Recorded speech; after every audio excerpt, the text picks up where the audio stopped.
Good morning, readers. I am here in the reading studio getting ready to read another chapter in Freddy's Ready, Set, Snow. It's chapter 7, and it's snowing outside. Another blizzard is hitting our area, but in the reading studio, we're cozy and warm and ready to get reading.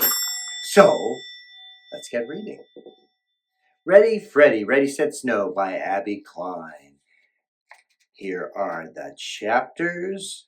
And we are up to chapter 7, a couple more to go. And let's read about Freddy's problem. I have a problem, a really, really big problem.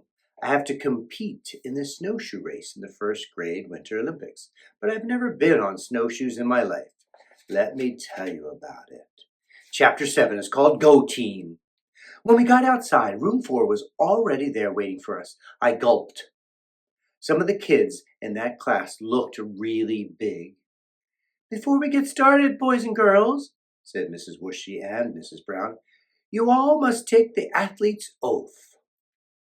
Raise your right hand and repeat after us." We all raised our right hands. "I promise to play by the rules and be a good sport." "I promise to play by the rules and be a good sport," we all repeated. "Let the games begin."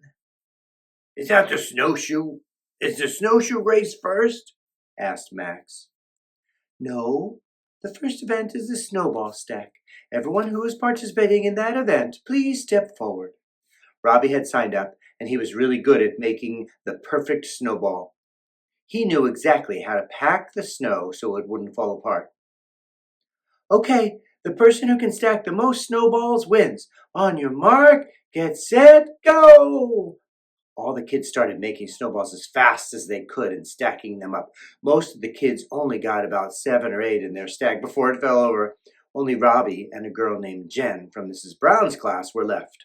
Robbie was already up to 10 snowballs, and he was still going. "Come on, Robbie, you could do it!" I yelled.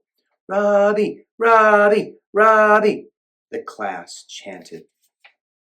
When Jen put on her next snowball, her stack started to wiggle, but it didn't fall over.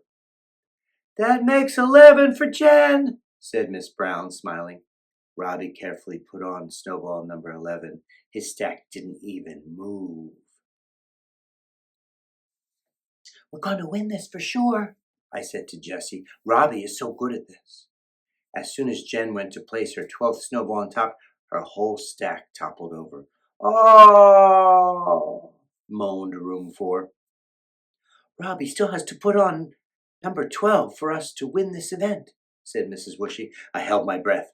Robbie slowly placed snowball number 12 on the stack and stepped back. The pile wobbled slightly, but it did not fall over. "That's a winner," said Miss Whooshy.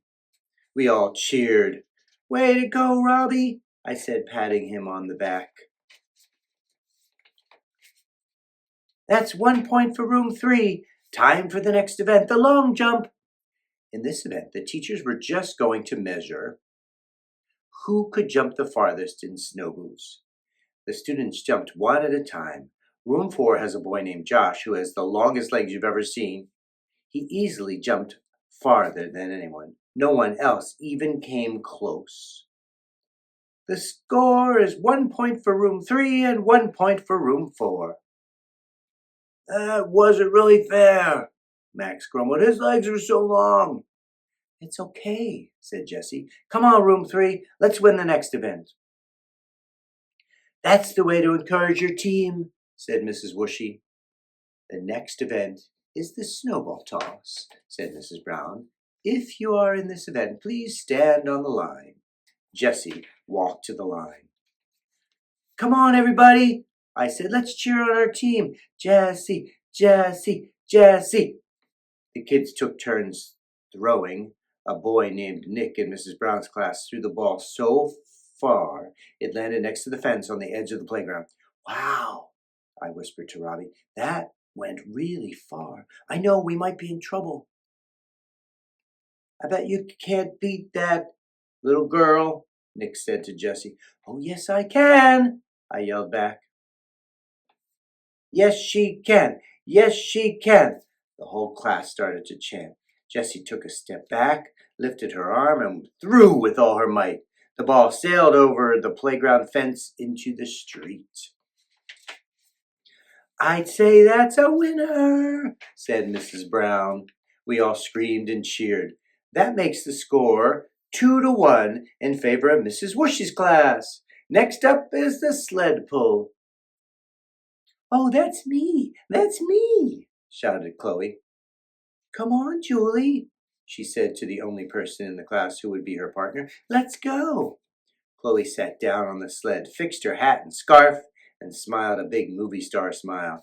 "Now remember, Julie, you have to pull as hard as you can. We have to come in first." "On your mark, get set, go!" Chloe and Julie got only about 5 feet when Chloe fell off the sled. "Oh no, oh no!" "Now look at what you've done, Julie.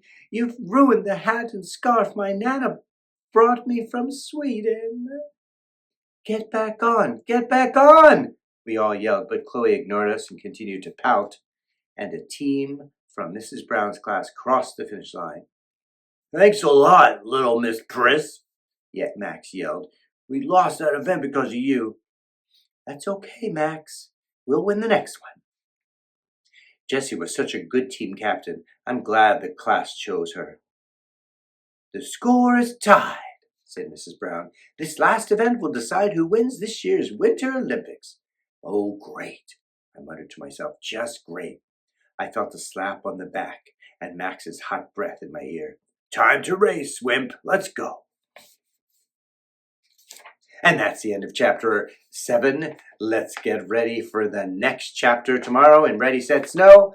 Thanks for tuning in. Get your copy right here with the link below. It sends you right to Amazon where you can get your copy of Ready, Set, Snow. I'll reach you soon.